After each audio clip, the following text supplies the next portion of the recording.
बागियों के खिलाफ नीतीश का बड़ा एक्शन। जेडीयू के पूर्व मंत्री विधायक समेत 11 नेता पार्टी से बाहर।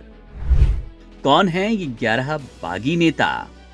बिहार विधानसभा चुनाव के माहौल में जैसे जैसे सियासी पारा चढ़ रहा है, जनता दल यूनाइटेड यानी कि जेडीयू ने अपने संगठन के भीतर उठी बगावत की आग को बुझाने के लिए एक बड़ा और सख्त कदम उठाया। मुख्यमंत्री नीतीश कुमार की पार्टी ने अनुशासनहीनता पर जीरो टॉलरेंस दिखाते हुए एक साथ 11 बागी नेताओं को तत्काल प्रभाव से पार्टी से निष्कासित कर दिया। ये कदम उस वक्त उठाया गया जब इन नेताओं ने पार्टी के आधिकारिक प्रत्याशियों के खिलाफ निर्दलीय या अन्य रूप से मैदान में उतरने का फैसला लिया। जेडीयू ने इसे पार्टी की विचारधारा और अनुशासन के साथ विश्वासघात बताया। प्रदेश महासचिव चंदन कुमार सिंह की ओर से जारी पत्र में कहा गया कि ये नेता न केवल पार्टी के अनुशासन के खिलाफ गए, बल्कि संगठन की छवि को गहरी क्षति पहुंचाई। निष्कासन की सूची में कई दिग्गज चेहरे शामिल रहे। इनमें पूर्व मंत्री शैलेश कुमार जमालपुर मुंगेर से, पूर्व विधायक संजय प्रसाद चकाई जमुई से, पूर्व एमएलसी श्याम बहादुर सिंह बढ़हरिया सीवान से, रणविजय सिंह बढ़हरा भोजपुर से, सुदर्शन कुमार बरबीघा शेखपुरा, अमर कुमार सिंह साहेबपुर कमाल बेगूसराय से, आसमा परवीन महुआ वैशाली से, लव कुमार नवीनगर औरंगाबाद से, आशा सुमन कदवा कटिहार से, दिव्यांशु भारद्वाज मोतिहारी पूर्वी चंपारण और विवेक शुक्ला जीरादेई सीवान से। जेडीयू ने साफ किया कि जो भी नेता पार्टी की नीतियों से भटककर बगावत की राह पर चलेगा, उसके लिए पार्टी में कोई जगह नहीं है।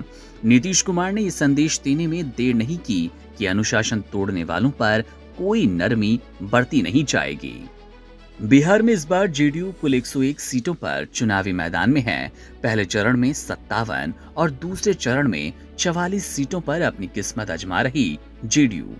दिलचस्प बात ये कि 2020 के चुनाव में जेडीयू के जितने 43 विधायक बने, उनमें से 23 विधायक वही सीटें थी जो इस बार पहले चरण में आ रही हैं।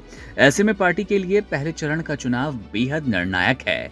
यही वजह है कि पार्टी नेतृत्व किसी भी तरह की बगावत या अंदरूनी नुकसान बर्दाश्त करने के मूड में नहीं है। पहले चरण की 121 सीटों में जेडीयू की 57 सीटों पर सीधी लड़ाई कई मोर्चों में बटी है। 36 सीटों पर उसका मुकाबला आरजेडी से है, जबकि 13 सीटों पर कांग्रेस से टक्कर है। 7 सीटों पर जेडीयू की जंग सीपीआई माले से है और 2 सीटों पर वीआईपी के उम्मीदवारों से आमने सामने।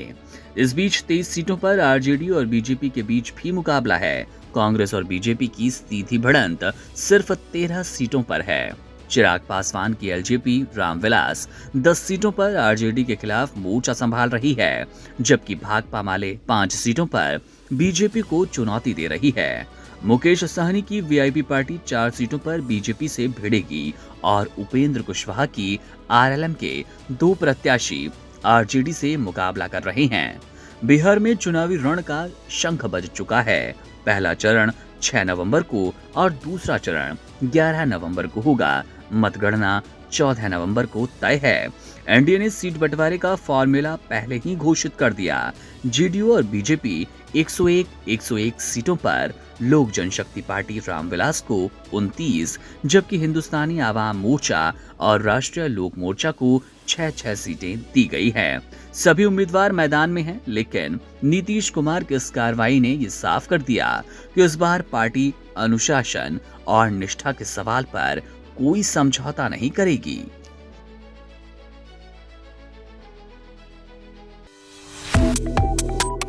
Subscribe to One India and never miss an update.